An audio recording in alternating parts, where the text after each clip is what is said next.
this August 20th. And glad to have you here on Breakfast with Bridgett on News 6 Plus and clickorlando.com. I'm Bridgett Ellison. Hope you're off to a great start this morning. We're definitely waking up, a little humid out there, and we do have that forecast to get to with some storm chances and some things happening on the radar. We also want to take you out live where we have our Mark Lehman at the Supervisor of Elections office. It is Florida primary day, and he's in Orange County with an update coming up. And we also have our Ezzy Castro out at the beach where an iconic spot is opening up just now 2 years since Hurricane Ian really devastated that area. So some good news coming up there as well. But first, swinging over to the Pinpoint Weather Center with Chief Meteorologist Candace Campos. And Candace, we had some awesome pins coming in with that big blue supermoon. I mean, it was so good. And I have a feeling that a lot of people took the photos, forgot to post them last night, or didn't have a chance this morning. But I know there's some people out there who've really found their niche in photography and really have some really cool photos of the moon.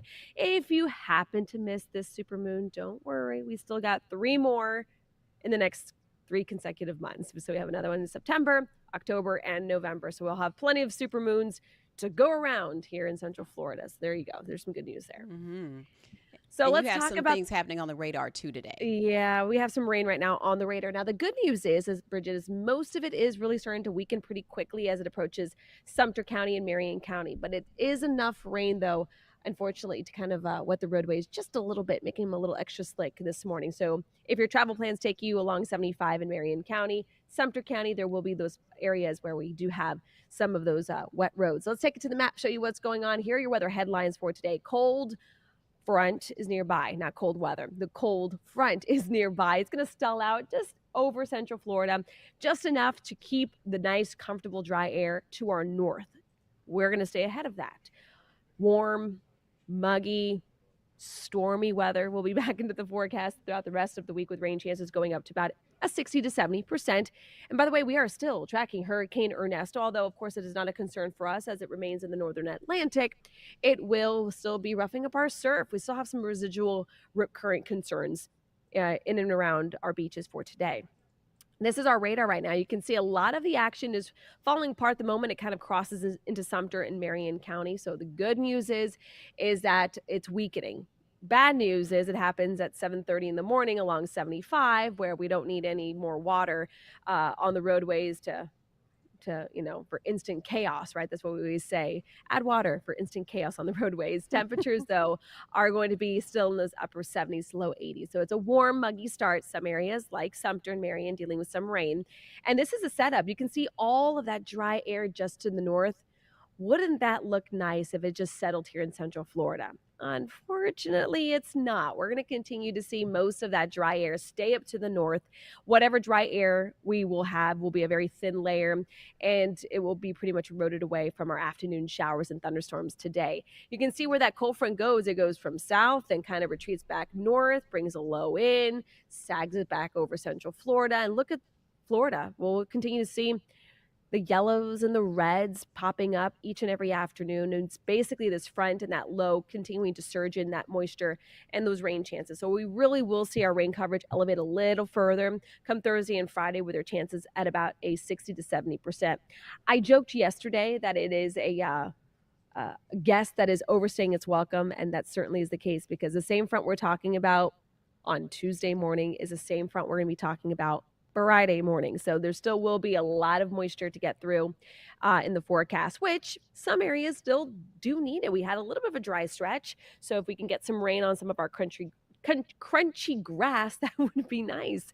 Clouds and rain forecast still showing some of those scattered showers and thunderstorms developing along that west coast. Sea breeze will pin itself along our coastline later into the day. So about 3 o'clock, there will be some spots where we might have to have a little bit of a car line delay, dismissal delay, because of some rain and storms. But then most of the action should be done with early in the evening by about 5-6 o'clock. And then we should be mostly dry. There are some models that hold on to some rain across our far northern zones overnight, primarily because of that front and its vicinity to us. So we're going to keep the chance for rain at about a 40% overnight for Flagler and Marion. In the meantime, rain chances for today sit about 50 to 60%. Highs are still going to be hot. We have a southerly breeze pumping in that heat. 95 will be your high, feeling up to about 105 to about 106 today. And more the same for your Wednesday. And then we're going to crank up the heat just a little more. I'm sorry, the rain chances a little more come Thursday and Friday. But because we have more rain and a little more cloud cover, at least it will be keeping temperatures a touch cooler where they should be for this time of the year in the low 90s. So no dry air in our forecast. This is not the same cold front that brought us, the comfortable weather Friday and Saturday. This is actually going to be doing the complete opposite. And of course, we have the Lake Mary Little League icon there on our screen. Got to cheer on our boys. They have another game later on tonight. Not here, but certainly there'll be plenty of fans here watching tonight. Yeah, this is make or break. I hope they pull it off tonight. I know. Yeah. Fingers crossed. All right. Yes, and toes. All right. Thanks, Candace. Yeah. Bye. Bye. All right. We want to check in with Trooper Steve. He's just right there over Candace's shoulder. And the traffic this morning, how are things looking, Steve? Good morning. Good morning. It's like crazy. It's one day it's fine, another day it's not. I guess that's why you guys got me here, just to make sure that we're leaving the house fine this morning. I'd say it's hit or miss. So things are starting to get a little busy out there this morning. So we can go straight to traffic right now. So what you're looking at here is DOT cam at the 275 southbound Florida 91, which is the Turnpike just outside of Claremont, Oakland area there. This is our usually kind of the red spot this morning. Every morning if you're headed southbound through that area, what you're seeing on that small little DOT cam is just a lot of construction out there. So be careful. Also eastbound 50 as you approach the Turnpike, nice and slow. If you're out by the attraction, same thing applies, but we don't have any crashes out in this area this morning. I-4, 535 eastbound, a little slow as you're out there, but on East Orlando, we do have a lane blocked here, eastbound State Road 50 as you approach the 520 area. So this could slow you down. Again, eastbound meaning you're going from Orange County out towards Brevard County. Super heavy delay here on 426 by Slavia Road, just south of Red Bug Lake Road. This is all just a lot of routine stuff that we're seeing. Nothing too crazy when it comes to like the delay. It's just that morning travel time. Westbound I-4, bumper to bumper as you approach Lake Mary Boulevard. But yesterday, I almost slipped up and I almost said something. Soup sandwich yesterday as you were, Candace looking at me like, Ooh, that would have been bad.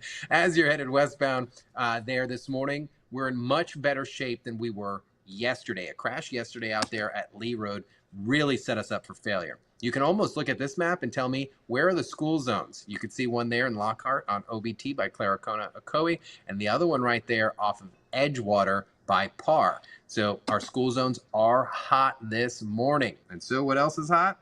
The attractions area. Right, bright red within here, and then to the right of your screen, OBT and Point Siena Parkway. So what's our drive time? It's through the roof right now from Champions Gate to downtown, which is 408, 37 minutes. So please plan ahead. That's a trip on its own. Taft Vineland, watch out for the school out there and the motorcycle school that's there, so be cautious. And then this crash along 50 causing some problems also for us. Two westbound lanes blocked right there, right around Forsyth Goldenrod area, and it's got us backed up to 417. So, Bridgett, you just never know. It's like a mixed bag all the time. Sometimes it's good, sometimes it's not, but that's why you watch us, and we'll keep you in the loop on things. Something else I noticed this morning, you mentioned some enforcement happening early today, which was a little bit unusual. Yes, so me being me, I see things very odd. And I look at things with just maybe a different language. So every morning I always see construction. There's requirements to have law enforcement presence there and stuff. But as I'm headed in on I-4, I'm watching, I see one Sentinel deputy, car pulled over. And I'm like, okay, maybe it's just a crash. Another deputy pulled over. And then I see one coming down the ramp, boom, going after another car. And for that enforcement to be taking place at 3 o'clock in the morning, I know a lot of people would think, oh, were they giving you a hard time? For me, now, because that eliminates a lot of the mess we see first thing in the morning. And these usually could be DUI drivers. It could be aggressive driving and stuff like that. So that's why they're out there, and the construction zones and stuff like that. I'm all for it. Okay, so it could have been traffic related, or it could have been. Really, it could have been anything, but they are active. Oh, I'll tell you right now, based off of looking at it, looking at it, hands down, they had probably their sergeant was probably like, hey, let's go do some enforcement. And they went out and did some enforcement. There was probably 4 units out there, 4 different cars pulled over. And Okay, that's okay, just their prerogative. okay. They could say, I want to sit in a parking lot, go Mm-hmm. sit in a parking lot. I want to go write tickets, go write Right. tickets, kind of thing. Yeah, So it was it's just nice to like see that at 3:30 in the morning. when you're like turkey necking, you're like, okay, wonder if that's like, are they searching that vehicle, or is this crime related, or is this traffic I related? always You tell just, people, I always tell people, look, if you see it, just keep on cruising. If they're not behind you, don't worry about but we're nosy. I know. it. We is French. I'm just saying. All right, so what's on Today, patrol today? we're keeping it simple today. This is a cool topic because I like just talking about the nuts and bolts of traffic. And it's the relationship between a stop bar, which is on the ground, and a stop sign. A lot of people, if you go into Florida statute 316.123 is the stop sign statute, they'll see that there are multiple levels to actually completing that stop. And today it sounds basic, it sounds boring, but of course I'm going to make it entertaining. Join me at 10 a.m. at clickorlando.com and we'll talk about it. All right, sounds good. We'll see you then. Thanks, Trooper Steve. See ya. All right, see you. So like we mentioned, today is a primary election day across Florida. So you've got the gamut from state representatives to local representatives, school board representatives, and our Mark Lehman has a look at some of the big races we'll be tracking today, and he'll join us live right after this. When voters head off to the polls, there are a lot of primary races that could come down to the final votes. In Osceola County, Sheriff Marcos Lopez could get ousted from his position. He's received scrutiny following use of force cases over the last few years and is facing a Democratic primary with 4 challengers. In the Florida legislature, a fight has been brewing over the District 15 state Senate seat between incumbent Geraldine Thompson and former state Senator Randolph Bracey. In almost a quarter of a century, she's passed one bill.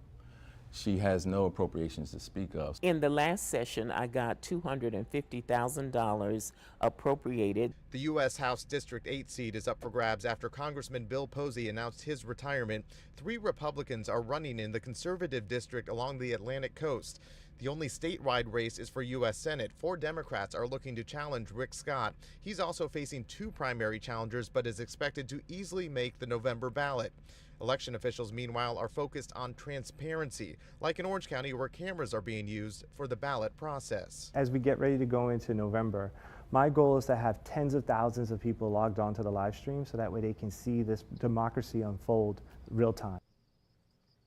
And that is really interesting. And our Mark Lehman is out at the Supervisor of Elections office. They're doing this live stream thing. Mark, you've been out there, and polls just open up at 7. Good morning.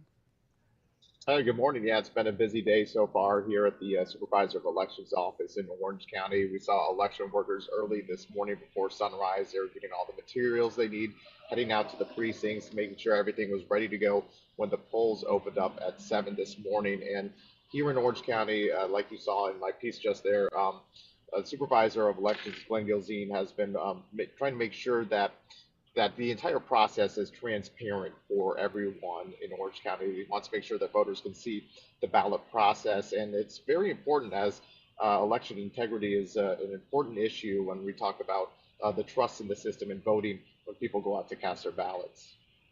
And so as we move throughout the day, people can, go to our website and check to see where their polling places are, what's on these ballots before they head out. We kind of have everything cross-sectioned for people if they aren't sure what to do today.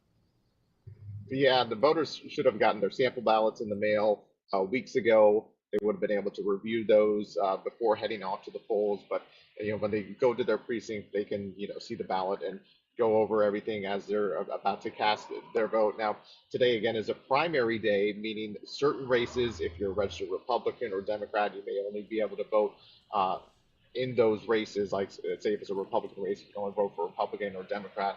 If you're a registered Democrat, you can only vote in those races. But there are nonpartisan races as well. For instance, here in Orange County, there's 3 county commission seats that are up for grabs. Those are nonpartisan races, meaning anyone in the county can vote for those. And that could come down to a very close race in each of those seats. And if one candidate doesn't get more than 50% of the vote, then it will go to a runoff.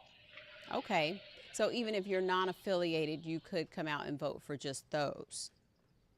Yes, yes. Those are because nonpartisan. Anyone can vote for those, whether you're registered Republican, Democrat, Independent, or non-party affiliated. You can vote in those races. And depending on where you're voting, there's other nonpartisan races as well that you would be able to vote in. Whether it's in Orange County, Osceola, Seminole, wherever you're voting in Central Florida.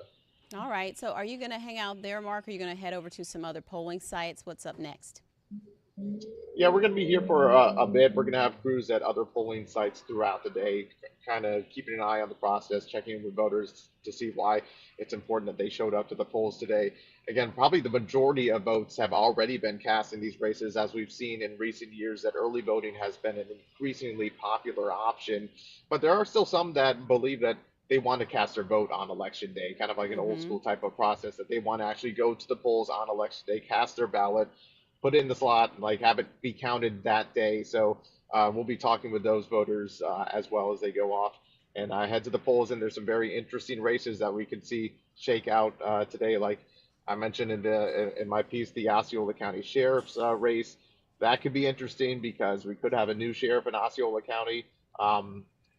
So the current sheriff could be voted out today, or he could move on to, if he does win, move on to the general election in November. And there's other races as well, as far as like a state Senate seat, District 15, with current incumbent Senator Geraldine Thompson and former state Senator Randolph Tracy. That could be very close, and we'll be watching all of those throughout the day and keep you updated with the results as they come in.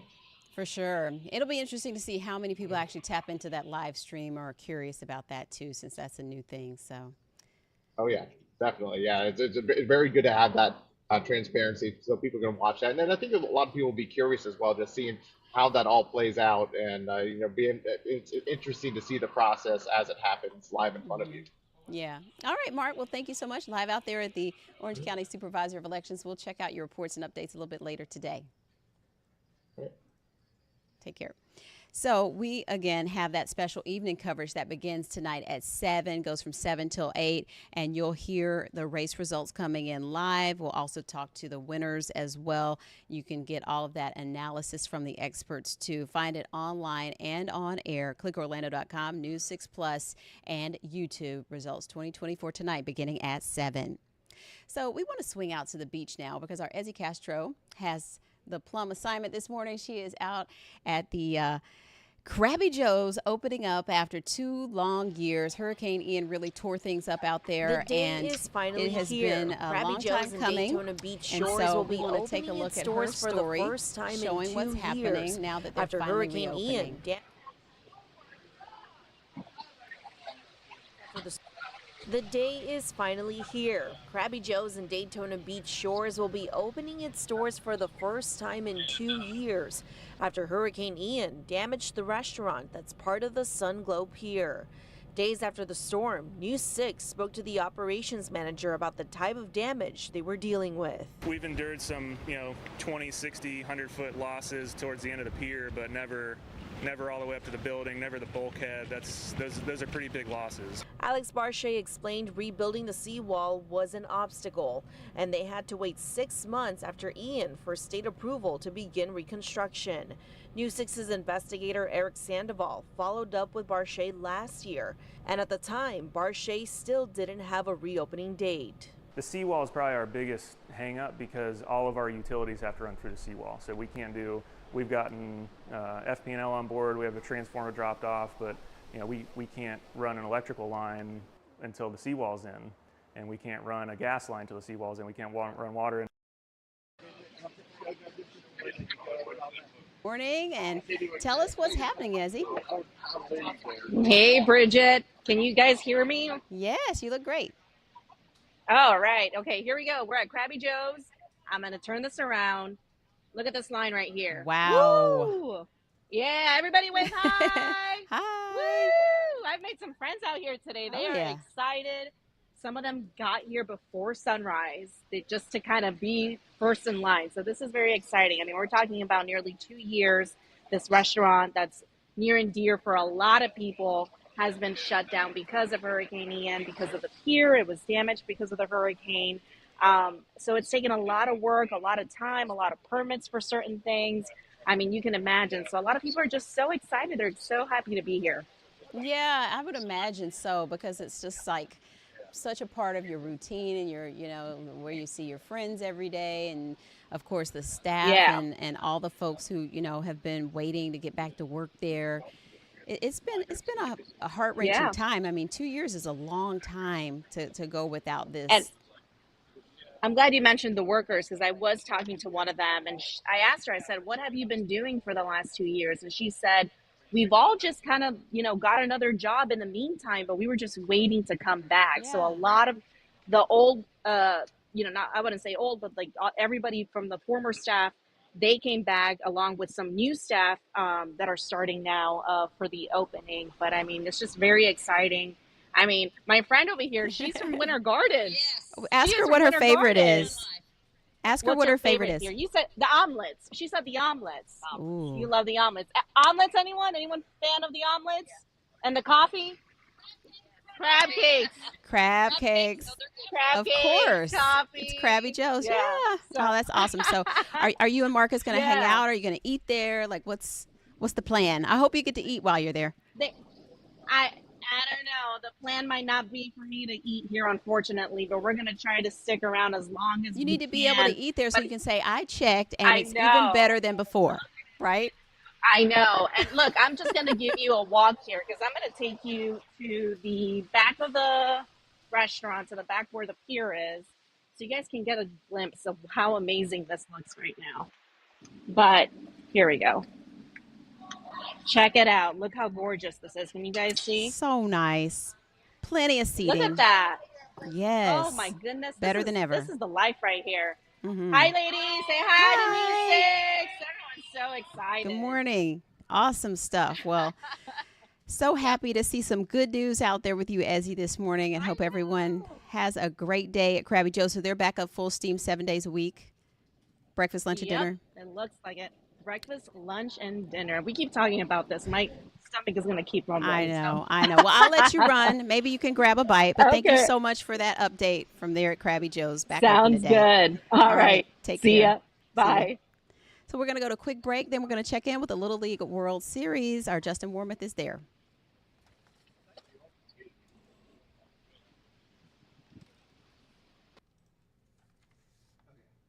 So we're going to do a minute. We'll come back at about 54. And then we pretty much just do Justin and then rap. Okay. That went a lot longer But than that I was expected. good. That was good because you had them out. They were kind of in a continuum of. Yeah, it was What very they're- full. Had I known, I would have Yeah. saved Ezzy until after the break. Okay. But that's just Yeah. me not knowing the rhythm of the show so much.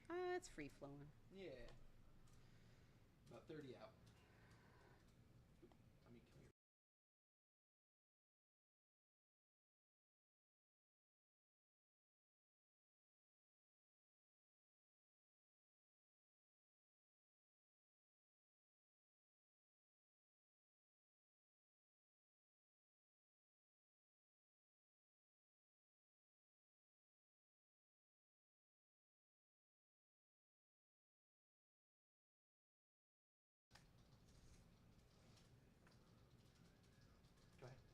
Welcome back. We are keeping hope alive for the Lake Mary All-Stars. They are down, but not out. It is, it's a do or die moment tonight. So they did suffer a loss to Texas last night, but our Justin Wormuth is there in Williamsport with more on this one last shot tonight for the All-Stars. It was a tough one last night here at Lamade Stadium, but I'm old enough to remember what happened when Apopka was here in 2001. They too lost a game early in this tournament, and they came all the way back to win the U.S. Championship. So it can be done, and this team from Lake Mary certainly has the talent to do so. I asked the coach after the game how the boys are feeling after taking not just their first loss of this tournament, but the entire summer. I haven't fully got to talk to them too much about it, but they're okay. I mean, we get to play 3 days in a row now, right? So it's time to battle back. Tonight, they just ran into a good arm. Texas starting pitcher Julian Hurst was as good as it gets, commanding the strike zone. 72% of his pitches were thrown for strikes. Julian said that's the first time he has ever done that. After the first inning, he gave up 1 hit the rest of the way, striking out 10, Lake Mary hitters. His defense also making plays for him.